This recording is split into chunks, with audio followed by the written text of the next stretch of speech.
Monsieur l'ambassadeur, donc Oui. une petite synthèse sur l'après-midi. Non, on a tout dit, mais c'est toujours vraiment un grand privilège de pouvoir échanger pour moi. Alors, peut-être que j'ai parlé un peu trop longtemps, mais je pense que j'ai écouté aussi les questions qui venaient des uns et des autres.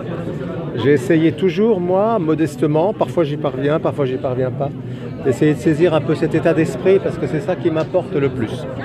De voir qu'est-ce que pense. Alors il y a bien sûr le sujet des visas, on en a parlé, le sujet du Sahara, j'ai dit que la France avait bien conscience de tout ça. Le renseignement.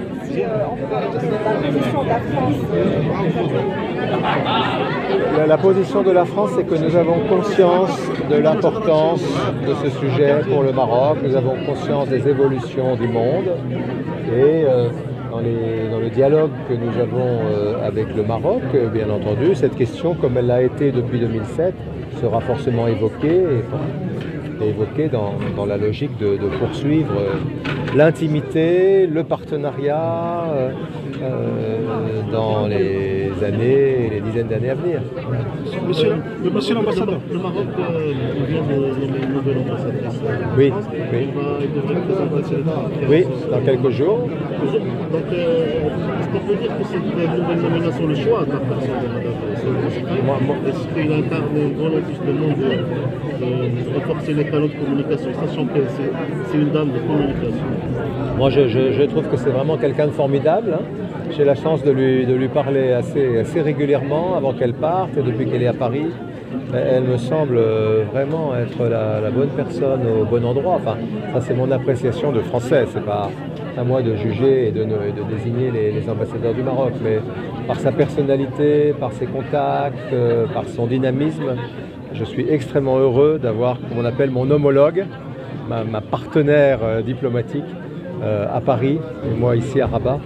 Et je crois que nous formons une équipe qui va aider à faire naître ce nouvel agenda, cette nouvelle ambition et à prendre pleinement en compte, parce que c'est la question que vous me posiez, l'ensemble des visions, des préoccupations, des enjeux qui sont ceux du Maroc et qui sont ceux de la France très largement.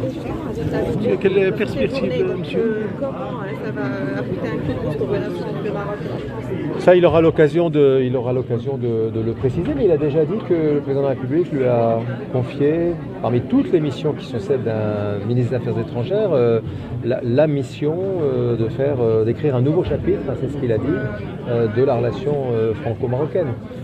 C'est quelqu'un que j'ai eu la chance de rencontrer à quelques reprises, qui est extrêmement proche du président de la République, qui est extrêmement jeune et moderne, en ce sens qu'il comprend bien quels sont les enjeux du monde et je n'ai aucun doute qu'il saura jouer un rôle important dans les semaines et les mois qui viennent pour entretenir, développer cette relation dans la phase dans laquelle elle se trouve aujourd'hui. Et juste par rapport à la question des visas, est-ce que cette question va être résolue La question des visas a été très largement résolue l'année dernière. Depuis que, quand je suis arrivé, j'ai eu des instructions très claires. Nous sommes sortis de l'époque, de la triste époque des limitations, des quotas.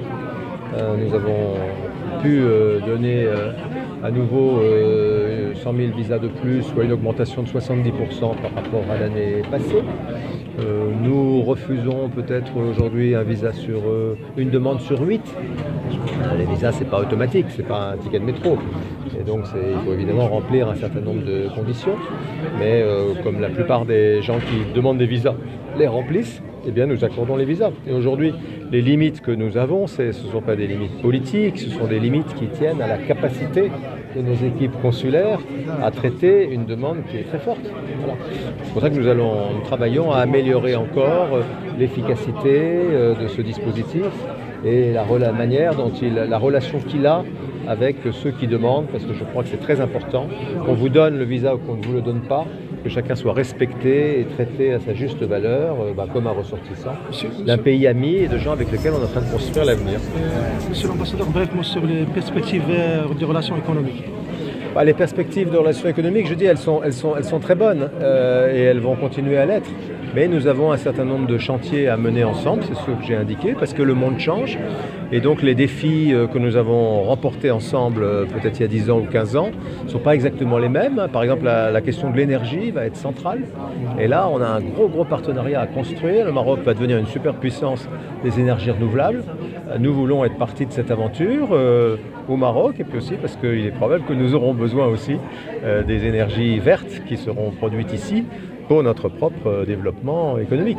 Donc tout doit nous amener dans ce domaine économique à faire encore plus, mais évidemment il faut mettre sur la table toutes les questions et voir comment on les traite d'un point de vue à la fois politique et technique. Ça fait partie de la feuille de route qu'on est en train d'écrire. Sur l'ambassadeur, nos universitaires qui sont là, il y a du talent. Il y a du talent partout dans ce pays, hein. Il y a du talent dans les universités, il y a du talent dans la culture, il y a du talent dans le business. Non, c'est un pays... il n'aurait pas l'histoire, vous n'auriez pas l'histoire que vous avez, vous n'auriez pas la trace que vous avez laissée un peu partout dans le Maroc et même en dehors du Maroc si vous n'aviez pas des gens de talent formidables.